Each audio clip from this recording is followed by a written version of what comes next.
This program is brought to you by the partners and friends of Anthony Trice Ministries. How you deceive yourself? By not being honest with yourself. Yeah. If you got some issues, just admit it. Don't be in denial like you got together. Yeah. So if you got stuff going on in your heart and mind, just admit it to yourself and let God know, Lord, take this stuff out of me. So we allow what God never gave us, and that's the spirit of fear.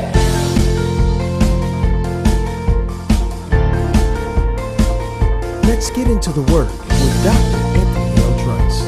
We ask all of the mothers to stand. So it says that a mother is a woman. And I want you all to remember that and to get that. That a mother is a woman. So they may go and they may change, but they never went back and they changed the dictionary nor Wikipedia. It says that a mother is a woman in relation to a child. But one thing we must and have to understand, and I found this out,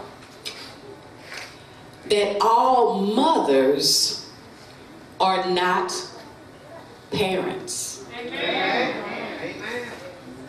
A parent is a child rearer. A parent promotes and supports the physical, emotional, social, and intellectual development of a child from infancy to adulthood. So it's okay. I don't care what kind of mother you have, or what she has done, or what she has not done. We honor her on today. Because if it wasn't for that mother, and let me put it this way, if it wasn't for a birth mother, some of us mothers wouldn't be adopted mothers. So birth mothers, I honor you on today. Thank you for being that surrogate for us adoptive mothers. It doesn't matter what your mother has done. We're going to honor her. And we're going to honor her memory even if she's passed on. What people do is, this was like such a burden to me when I was asked to do this, because I was like, I already did a Mother's Day message. And I just felt such a burden because sometimes this day is such a burden to women. We become sad. We become depressed. And then sometimes it's like, it's just a happy, a joyous day. But then we thank God for our children, but then we look back and we see, I never had that type of relationship with my mom. And so even though I'm happy, but then I'm sad at the same time. And then we have some people who never got a chance to even see their mom. And there are some moms who gave their kids away. There are some moms who are in the house and have been in the house with their children, and they were not the parent that they should have been to their child, and it affected them. And it's even affected them now in our adulthood. We put a lot of pressure on mothers. And I would like to say, would you please just let us off the hook?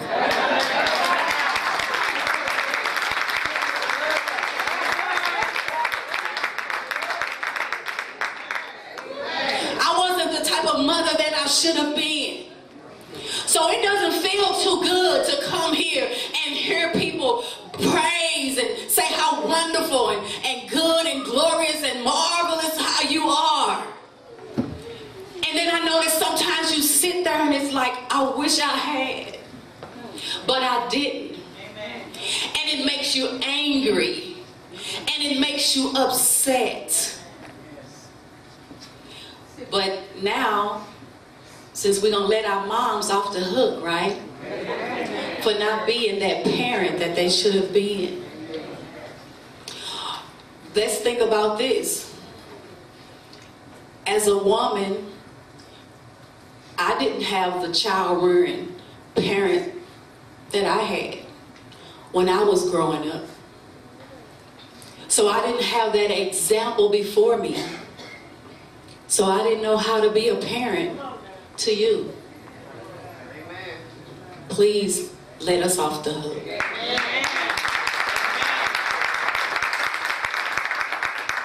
I asked a couple of mothers, what do you have to say about a mother or Mother's Day? And I had one person say to be self-preservative. You know, like, preserve your life. Because moms, we exalt ourselves. We pour into other people. We pour into things. And we pour into organizations, and we pour into church. We pour into our work, because it's like sometimes we got single moms, it's like I'm trying to make a living for my family. Some of us as moms, it's like I'm just trying to survive. And as long as I'm providing a roof over your head and food for you and clothes for you, can that just be enough?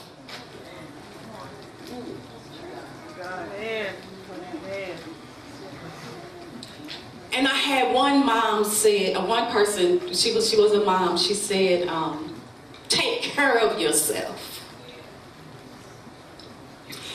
And it's like we celebrate mothers when you say, oh, she was a praying woman, and oh, she worked so hard, and oh, she cried her tears, and oh, she was just weeping, and she was just moaning, and she was hurting, and she was caring for this person, and she was caring for that person, and oh, she just drained herself out until she just couldn't take it anymore, until she got tired. But she never let anyone see how she felt, how she really felt, how she really was feeling. She just kept pushing herself and pushing herself and pushing herself. But no one could see the pressure of being a mother, of being a parent, until she just gave out. Oh, what happened to your mom? She died. Oh, what happened to her? She had a heart attack. Oh, what happened to her? She had a stroke.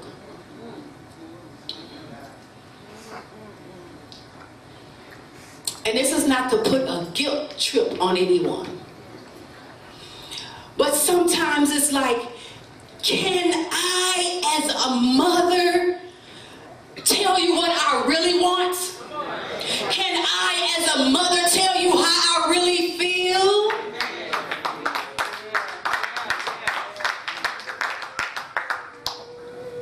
Am I allowed, as a mom, to have a bad day? What's the matter with you, Mom? Why you looking at me like that? I just asked you for $5. I said I was going to give it back to you Friday. What's up? What's wrong with you? Why you looking at me like that?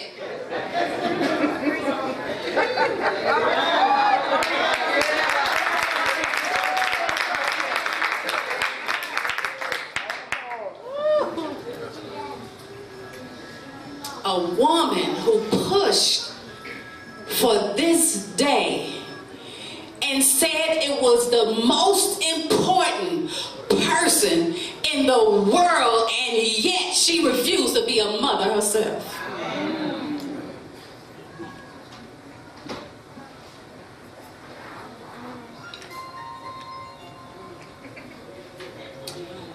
We're going to go to Matthew 11 and 28.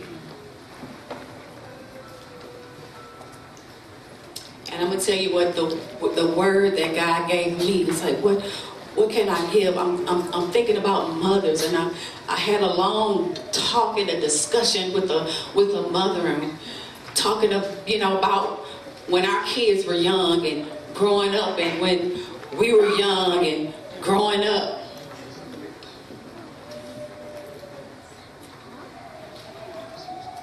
And this is what God gave me.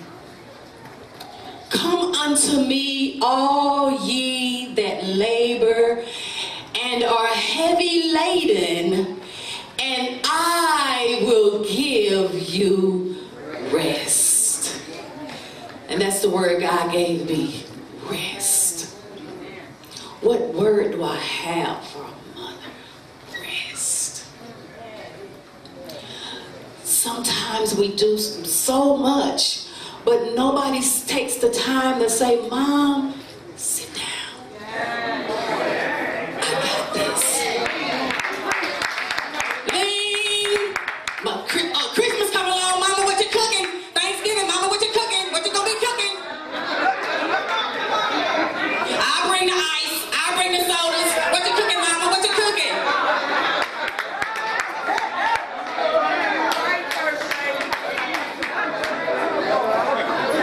It's not a Mother's Day message, just a message from a mother.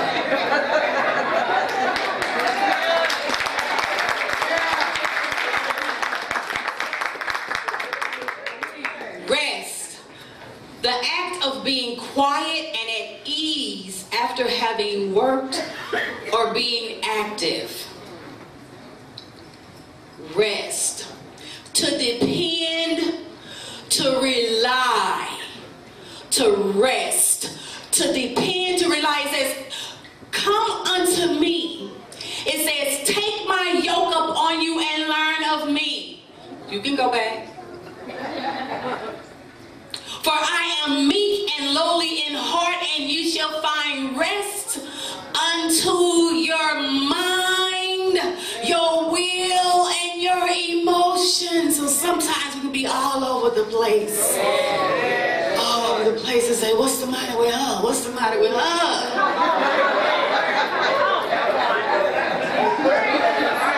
Just be still. Be quiet. Rest.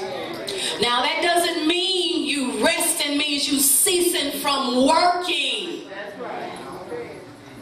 To rely on, to depend. I am relying on and I am dependent upon. It says, take my yoke upon me. Learn of me. What yoke is that? Jesus' yoke. He bear that yoke and that burden. And he says that my yoke is easy and my burden is light. What is his yoke and what is his burden that he requires of us? To believe. To believe on him. To believe in the work that he did. And to rest, to depend on and rely on what he did for us. And it's going to create, it says, a peace. And we're going to find that out. Rest, to be free from worry.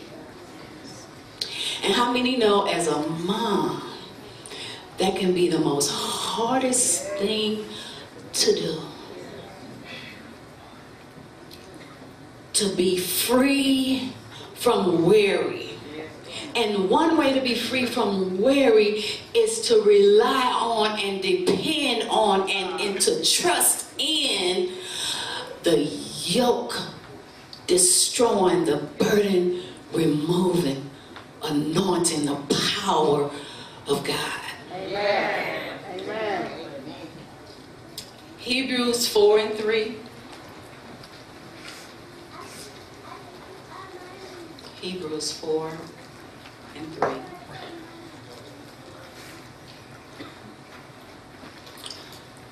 For we which have believed do enter into rest. As he said, as I have sworn in my wrath, if they shall enter into my rest, although the works were finished from the foundation of the world. Go to the next. 4. For he spake in a certain place of the 7th day on this wise, and God did rest the 7th day from all of his works. Continue. And in this place again, if they shall enter into my rest, God wants us to rest, to rely on and to trust in him. Next. Seeing therefore it remaineth that some must enter therein, and they to whom it was first preached enter not in because of unbelief. And the most important thing that God wants us to do is to trust in him. And he will say, fear not. If you believe in God, believe also in me. And it talks about how they say some of the Israelites, the people, they did not enter into the promised land because of unbelief. Because of the trust and the reliance and the dependency on God, bringing them out of Egypt into a promised land. Because of the process that they had to go through. So in the process that you're going through to enter into God's rest, we fall into disbelief. This is not going to be lifted off of me. I had these children. They're going to be on me. They're going to be in my heart until I die. And then we get to that point and say, why did I have kids? Oh, if I had to do it over again, would you?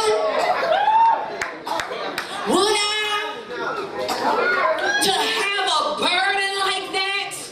To be concerned about somebody from birth all the way up to either you die or I die? So what am I looking at as a mother? I'm looking at my situation. I'm looking at my walk. I'm looking at my process.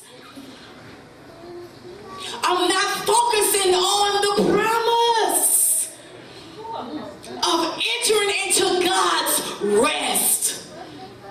So now I'm living in disbelief.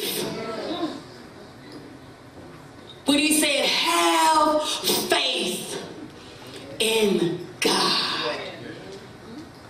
He that believeth to me, he that cometh to me, you gotta first believe that I am a rewarder of those that diligently seek him. But no, I'm focusing on what I'm going through and not what I'm going to.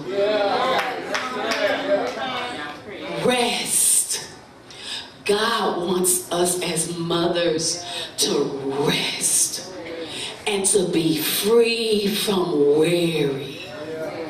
And that's why we have dedication services. It's an outward act of I'm giving my situation, my problem, my burden, my worry to God.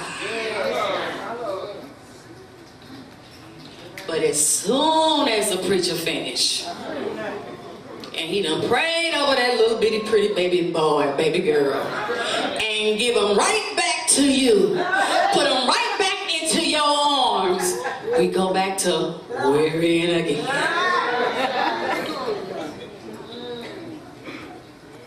This is one thing that God gave me. I'm not going to be before you long, because I'm not a long speaker.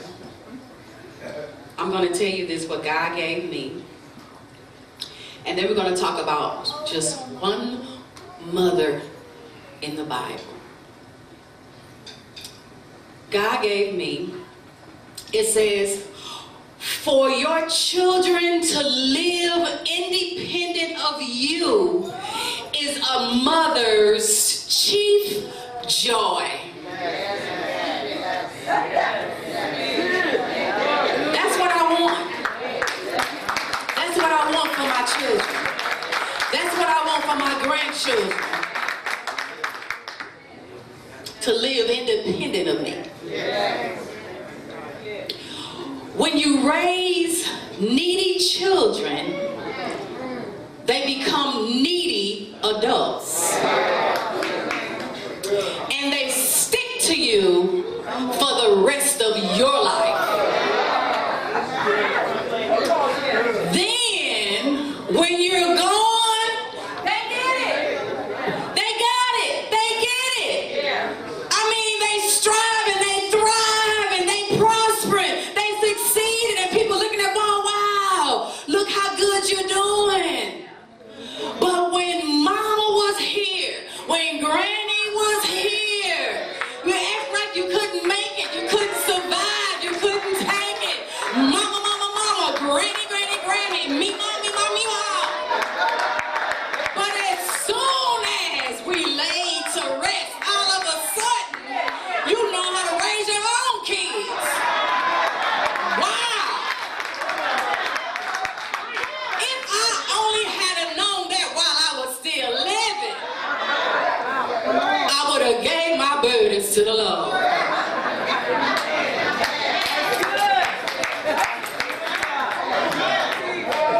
Adult children, and this is what God gave me also, adult children act needy because they think that's what you want. Adult children act needy because they think that's what the mama wants. That's what the granny wants. Because I will feel bad because I want my mama to know that I need her. Because sometimes, you know, don't they tell us, they say, oh, see, when kids get grown and out the house, then the parents get divorced and the mother goes into depression. Because it's like, I don't have any, what am I going to do? What am I going to do? So sometimes kids and grandkids, they pick up on that. And then they become needy. I need you. I need you.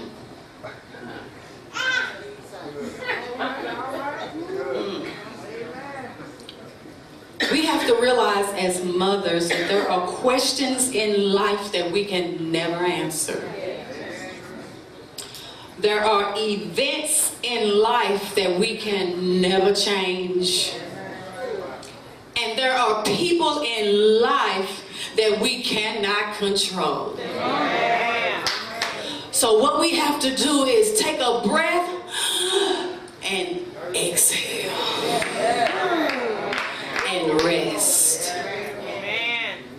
We're going to go and we're going to talk about this one mother. And her name is Jochebed. We're going to go to Exodus, the 2nd chapter.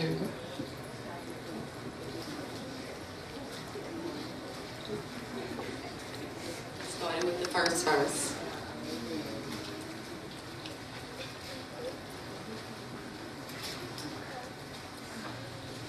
And there went a man of the house of Levi, and he took to wife a daughter of Levi. And the woman conceived and bare a son, and when she saw him, that he was a goodly child, she hid him 3 months. Now in Exodus, the 6th chapter is when they tell us the mother's name, and her name was Jochebed, Jochebed. Let's go back to 2. And the woman conceived and bare a son, and when she saw him, that he was a goodly child, she hid him 3 months. When we have children and we look at them, how do we see them once they come into this world? So how you look at your child determines how that child is going to grow up. Then it's going to be a spirit that's going to attach itself to that child. Some women have conceived and they did not want to conceive. I don't want this baby. I don't want to bring a baby in this world. It was misfortune that I got pregnant. I didn't mean to. Or I had my dumb day. So how do you see your child? And when they get older and they become adults, it's like kids. We deal with a spirit of rejection. It's like, where did that spirit of rejection come from when I was raised along with both of my parents, my mom and my dad? So it says that she saw him. She saw something in her child. What are you looking at when you see your children? And if you were looking at them in a negative way, it says that she saw that he was a goodly child. What are you seeing when you look at your children? And this is something that I had to learn. A message to a mother, from a mother. I had to look at my children in a different light. Amen. So she saw him, that he was a goodly child.